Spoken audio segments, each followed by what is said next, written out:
Hi everybody! I am so excited that I finally figured this one out. So I've been trying on and off for a few months to get Growlfs Animation Chain for Blender to work for me because I think it's a tool that's ultimately going to make my life a lot easier for modifying outfits for Skyrim. But I just kept running into problems and nothing I was trying seemed to fix them. So I did a lot of Googling, piecing together bits of information from here and there, and then just finally running through some different things by trial and error. And I think I finally figured out how to get this thing going. And I have to say, I feel a little silly because it seems just so stupidly easy now that I've been through all that, that I feel ridiculous for struggling so much. But I'll blame that on being self-taught and on having a really single-minded purpose. So I say that because I didn't know anything about 3D modeling, and I still don't really know anything about 3D modeling before playing Skyrim, and I've only learned what I've needed to learn in order to modify armor or clothes for the game. I've not studied anything, any of the background or basics behind 3D modeling. Now, I will say, I wish there'd been a little bit of more instruction from either Growlf or Urshi on using the tool, but of course I understand that these tools were created for people that really know what they're doing, so I don't blame those excellent modders at all. It's just that for us noobs, we can struggle with even the most simple thing, and sometimes just a really straightforward statement like, hey, don't try to export the animated skeleton, can be really helpful for those of us that really have no idea what we're doing and have waded into the deep end of the pool without knowing how to swim. So anyway, this video is not going to be a tutorial, but it's really going to be a long-winded diary of my journey in trying to fix the problems. I do hope in future to make a separate video to show the process that I follow in more detail. Because not only would that be helpful to me in future, because when I go, weeks or sometimes months in between doing this, I do tend to forget a few things. And also maybe it would actually help somebody else at some point in the future. So what I'm doing is using Urshi's UNP conversion of Growlf's Blender tool because I use the UNP body in my game. And I had discovered in my previous struggles, which if you've seen my adventures video number 3, you will have seen that I couldn't use the skeleton that was included in Urshi's file, even if I had removed all the animations from it. And I really didn't understand why this didn't work.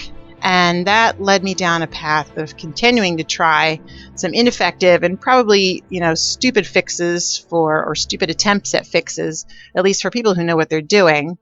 Like one of the things I did was to isolate just the body and the skeleton and import that to a NIF, thinking that maybe I could re-import and parent that as an isolated armature as given in the tutorials. There's a couple of excellent tutorials that I use for this type of work, and I'll provide those links in the description. But no matter how hard I tried to export a NIF using either the skeleton that's included in the animated file or even the skeleton that's included in the second file that Urshi provides, which is a non-animated body, I just kept getting this. And this kept happening even though I was flattening out all of the different branches within the file in NIF scope. So all the bones were actually listed separately, and when I compared the NIF scope file line by line to a regular file, it looked as if it should work. It looked totally normal. And, even despite that, I just kept getting this really horrible looking thing in the game. The first thing I tried was to remove all of the bogus nodes from the NIF scope file because you can see there's a whole lot of bones that were being listed here that aren't actually needed for the mesh. Now, I didn't really think this was going to make a difference because I have used NIF files before that have extra nodes, extra bones in them, and it didn't seem to matter. But I thought I would just be one thing I could cross off the list if I went ahead and gave it a try. And I was willing to try pretty much anything. So I went ahead and did that. And unfortunately, it didn't fix it. So it wasn't going to be that easy. And I was still getting this really awful looking body. So by this point in all my struggles, I knew the following things. I knew that redoing all of the weight paintings from scratch did not fix the problem. I knew that clearing and reparenting the armature, the skeleton, in as many ways as I could think of to do it did not fix the problem. I knew that using the non-animated skeleton from that other file provided by Urshi did not fix it. I knew that changing the NIF tools scripts to allow more than 18 bones per partition didn't fix it.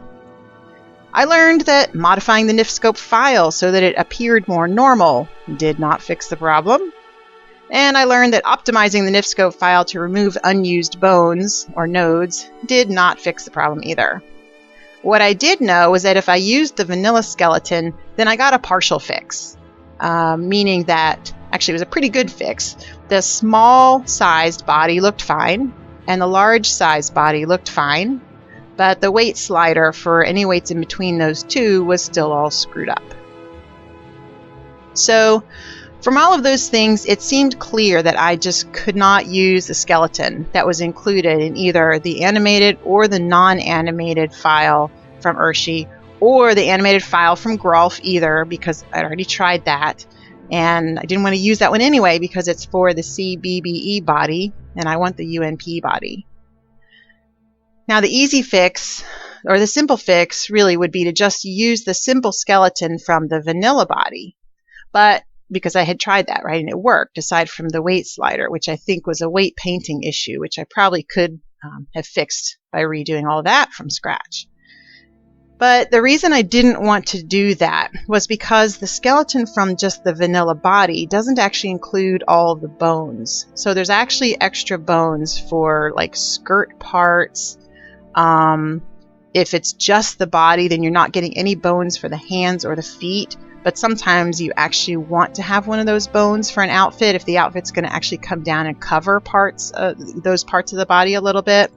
So I really wanted a full skeleton that I could use as a resource for any of the outfits that I might be messing around with. Now, I'd already looked through a whole bunch of the vanilla Skyrim outfits to see if I could find one that included most of the bones, but none of them did. And so there really wasn't an option to just use another outfit. So I did some more frantic Googling, and I actually found this interesting post, and that gave me an idea. So if the skeleton itself was a separate NIF file, then I could pull that out, and maybe it would actually have all of the bones, and maybe I could actually blenderize that NIF file, so then I could use that as a source for importing all of my future armatures. So to do this, I have to dig into the BSA. If you've ever poked around your game files, you'll know that almost all of the meshes and textures and other things that come packed with the game are all within these BSAs, these archive files. And so you can't pull out the individual files without doing a little bit of magic. So I use this tool in order to go in, and I pulled out the skeleton NIF file. Now, when I opened this up, it looked like a mess. I have never worked with animation, and so this was a bit of a surprise to me to see this, because it just looked really crazy, and I had no idea if I was going to be able to do anything with this or not. It certainly didn't look like the structure of the outfit files I was used to seeing.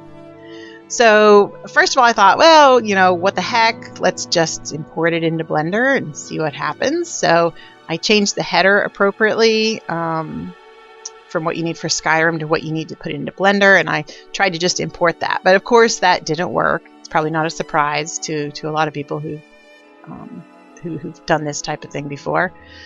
So I thought, well, okay, what the heck? Let's start deleting all this other stuff in here so that I'm just left with skeleton bones, and see if I can import those. So I decided to give that a try. And as I was going through this process, I thought it was really interesting to see how once I started flattening out branches, in particular flattening out this NPC branch, it actually caused all of the bones to disconnect from each other, which actually is important because it ties in with something else that I had noticed as I was kind of going through this process. So what I had noticed was in pulling up one of my old Blender files to work in, it struck me that the skeleton in these files actually looked different. Now, I should have noticed this when I brought over the skeleton from the vanilla body, because it also looked different from the body that came with the Urshi or the Growlf file. But if you look here at how the bones are displayed in the old file, my old Blender file, versus Growlfs and Urshi's animated file, and even Urshi's non-animated file, the bones look like this, where they're all connected. Now, I was afraid this might be a tangent, but I thought it wouldn't hurt to explore it further because this might actually be something important. So the first thing I did was to import that weird skeleton NIF, the vanilla skeleton NIF. I'd cleaned it all up. And first I imported it just as a mesh, and this is what I got. Which, obviously was not right. And at first it didn't really occur to me what I had done. So importing that just as a mesh means I had just imported all the bones as like separate meshes, I guess, rather than as an actual armature, a skeleton.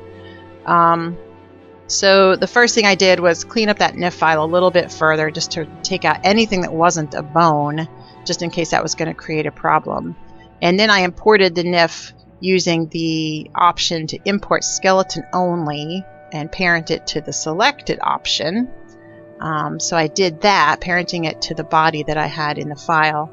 And the armature came over, lo and behold, it came over actually looking like it was supposed to.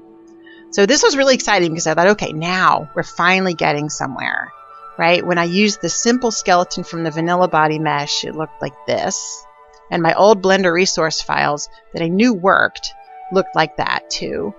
And so did now this new full vanilla skeleton that I had brought in.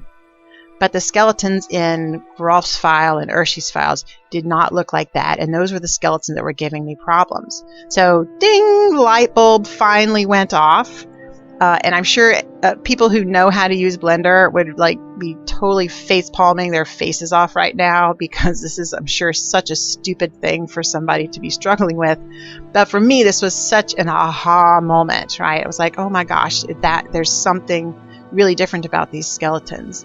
Now, I don't know how the software works well enough to give a technical explanation, but just by looking at this, what seems to be happening is that the bones actually need to be disconnected in order for them to parent and export properly.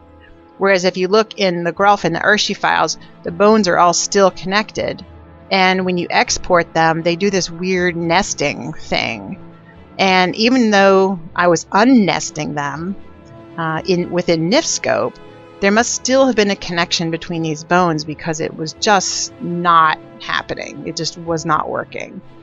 So even though I could unnest them and make the file look like a regular NIF file, it just wasn't working. But when I used the skeleton where the bones were all completely separated and exported that, then I was getting a full listing of bones without any of the nesting at all, and it looked much more like the files that much more like I expected one of these files to look when I exported it. So after I tested this using my old Blender file, I tried it in Urshi's animated file. And the first thing I did was to just delete the skeleton that came with that file, the animated skeleton, and I deleted all the armature modifiers. And then just to be sure, I double checked to make sure all the weight painting was still intact. And it was. And then I went ahead and imported the full vanilla skeleton and parented it to the body. And now the bones, you can see, looked like what I was used to seeing in my previous Blender work. And again, because I was just being crazy anal, I went ahead and checked the weight painting again, because I wanted to be sure that deleting one skeleton, bringing another skeleton over, reparenting, blah, blah, blah, that didn't actually change the weight painting. And it didn't. And now, again, people that do this a lot would already know that, and they, again, are probably face palming. But it was really nice confirmation for me to see that, because I do not like to have to mess with weight painting. I don't really understand it. The only thing I really know how to do is copy weight painting from one object to another using the script. I just don't want to have to mess with weight painting. So I was really, really glad to see that mucking around with all these skeletons didn't change any of that. And then when I exported it, the NIF file actually looked correct right off the bat. All the bones were listed separately. There was no nesting at all. So that was so exciting. I was like, oh my gosh, maybe I finally solved it. So then I just modified those NIF files to make them so they would actually work for the game. There's a few things you have to do with them. And then I tried those in game and they worked. It worked! Such an exciting moment.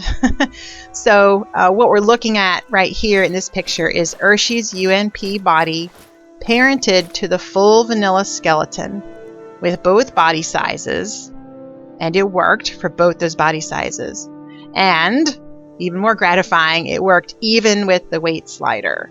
So here I had my first example of having done this from the get-go using Urshi's file and had success. So I was really, really excited about this.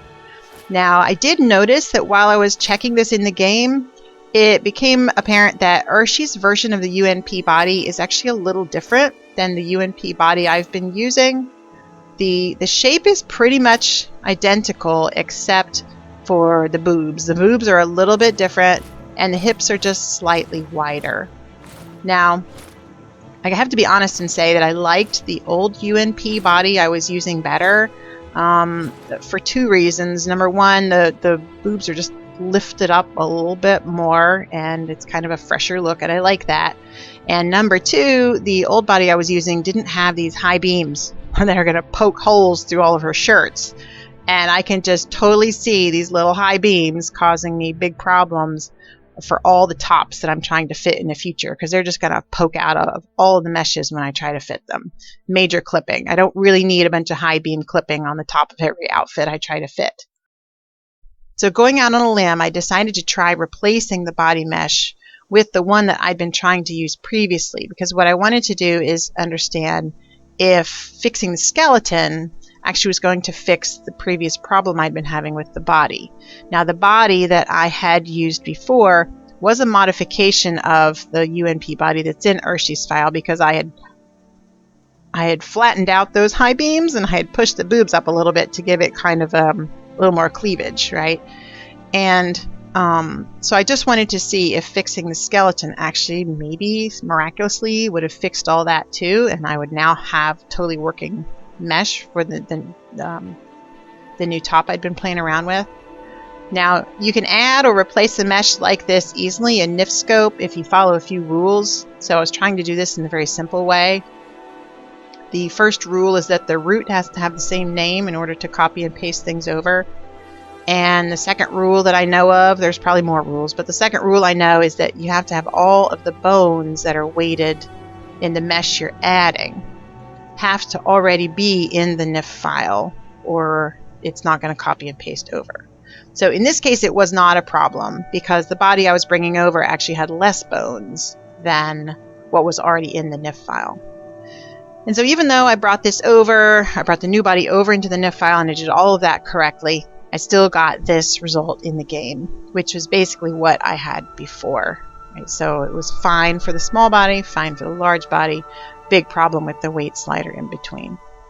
So I knew that that wasn't the skeleton because I had just been able to do all that successfully using the original body of Urshi's. So I figured it was in the weight painting on one of the bodies, and I kind of suspected this because I had messed around with the weight painting on one of them a little differently than the other. So I guess I shouldn't really be surprised this caused a problem. But the issue there was then the only way to fix it was to go back into Blender and just totally redo it for both of those bodies. And I just decided I didn't really want to do that because I wasn't sure I wanted to keep using those bodies anyway. So what I finally decided to do was to bring over the UNP meshes that I usually worked with, the ones I had used in my Blender file before, but bring those over into the animation file so I could take advantage of the animation sequences, right? That was the whole point of doing this. So the UNP meshes I usually work with are ones from the UNP Nevernude mod. And there's two benefits to this. So first of all, the boobs would be a lot easier to work with because they don't have these high beams sticking out. And number two, it's a Nevernude body. It actually comes with a bra and underwear on it. Now, of course, these can be removed, but still, they're there and they fit the body really well. And so hopefully I could actually make videos easier because I'm not going to have a whole bunch of naked bodies laying around. It's actually difficult to make sure I get all these blurred out. And I'm afraid to not blur them out because, you know, stupid, crazy, prudish Americans. Ugh. We're crazy. Yeah, so if I'm going to be working with a bunch of naked bodies, it's a problem. So I thought, well, if I bring over the Nevernude body, it'll have the underwear, and that way I can just be a little more PG. All right, in the end, I was actually able to accomplish this, and it turned out to be surprisingly straightforward. It took a lot of time, but it wasn't really that hard, I guess. Now that I had a little bit better idea what I was doing. And so I now successfully have a Blender animation file for the UNP Nevernude body, and that's going to be my go-to file for modifying female armor or clothing. And like I say, it wasn't hard, but it did take a while. And really, it's just like working with any other mesh in Urshi's file. And so what I did, kind of just super briefly to do this, is I already had those UNP Nevernude bodies as Blender files. So I just opened those, and I opened Urshi's file, and I used Shift and F1, Shift plus F1, to bring the objects over from my original Blender file to the animation file.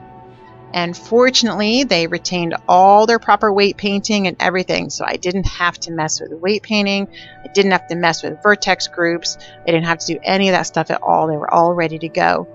The hardest part was just I had to get the body to line up perfectly, because if you saw my other video, you'll know that for whatever reason, that original UNP body is not actually lined up with the vanilla body.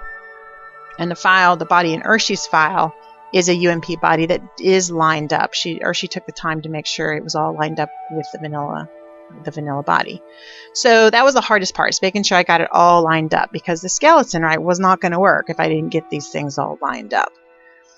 And so the way I did that was actually to turn it into the wireframe view and just try to get those wireframes to be completely exactly on top of each other. I did this. As I was doing this, I actually tracked the number of units that I was moving that body along the Y and the Z axes, because I wanted to be sure I could get the both body sizes moved to the same spot, and the bra and the underwear moved to exactly the same spot. And I thought the easiest thing to do would be just to know exactly how many units I had to move it to get it lined up. And then for any other meshes, I just had to move them by the same number of units. And that actually worked out really, really nicely. It just took a lot of time to get the first one lined up. But then it was really easy to move the others, which was really awesome. It saved me a lot of time, I guess, in the long run. And I knew that they would be lined up just in exactly the same place. Right? So essentially, I guess in summary, what I want to say is once I had the very first mesh lined up, which was the larger body shape, then I was able to easily move the other mesh objects by exactly the same amount, just by using the unit numbers that I had tracked along those two axes. And finally, just to make sure it was all working properly, I finished off the day, and this literally took me all day. It's probably a ridiculous waste of time. But I finished off the day by testing it in the game. And to do that, I deleted the animated skeleton and all the armature modifiers. I imported and parented the full vanilla skeleton. I did have to redo the texture mapping because it didn't actually export properly the first time. Even though it looked totally fine in Blender, I could see all the textures right there on the model and it seemed fine. But the texture mapping hadn't exported properly. And it turns out it actually wasn't done properly in Blender, even though I could see it. So whatever. I didn't touch the vertex groups at all. And like I said, the weight painting was all still there. Awesome. And so, yeah, when the bodies and the underwear had come over from that other file, they brought all their weight painting with them and they didn't need to be changed. And mucking around with the skeletons didn't affect the weight painting at all. So that was all still good to go. And here you can see the end result. The bodies work. The weight slider works, and I'm just so excited, so happy, so relieved that I finally got these resources in place and I can start working on meshes again. And I think this animation file is really going to help me to check for clipping while I'm actually working on the mesh, so I don't have to go in and out of the game as much, and it should really speed up the process. That's my ultimate hope. Alright, so although it was a pretty frustrating process, I feel actually really accomplished to have gotten to this point, and I've just learned so much more about working in Blender and some of the nuances of skeletons, weight paintings, all this kind of stuff throughout my struggle. So I guess I would say my main takeaways are the following. So number one, when you're ready to export your mesh, the parented skeleton in Blender should look like this, with the bones separated, and not like this.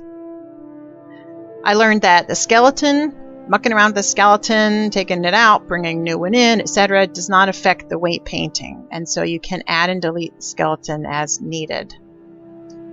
I learned that bodies and skeletons have to align in exactly the same position, and you should not move them unless you know 100% what you are doing. I learned that Blender 2.49, which is the version I'm still using, which I still think has advantages over the newer version, at least as of today's date.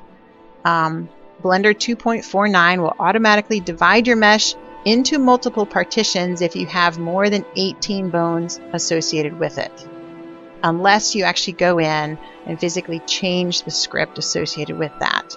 And that's in one of my other videos. The Adventures number 3 video. I already knew some of this, but I'll say if you see crazy exploding meshes in the game, kind of like what I've shown in these couple of videos, there's a couple things. It could be a skeleton issue, it can be a weight painting issue, or it can be due to having a different number of vertices in your small body file compared to your large body file. I have seen the crazy exploding meshes be a result of each one of those three things, or even a combination of them. So I know for a fact it can be related to any one of those. And so if you're seeing crazy exploding meshes, I would say those are the three things to check. And finally, a learning for me was how to move meshes in Blender using directional constraints on the axes as well as the unit measures, because I hadn't done that before, and that was actually really awesome to finally learn how to do that. And it made my life easier, made me able to really align those meshes a lot better. Okay, so I'm sorry this video got so long, but I really wanted to document this Blender adventure, number one, so I won't make any of these mistakes again, because like I say, sometimes I go a few months in between playing around in Blender and I tend to forget things. And second of all, I just hope that maybe someday this will actually help somebody else who maybe is having similar issues and doesn't know what to do. If you've managed to get to the end of this video, then I'll just say thanks so much for watching, and we'll see you next time.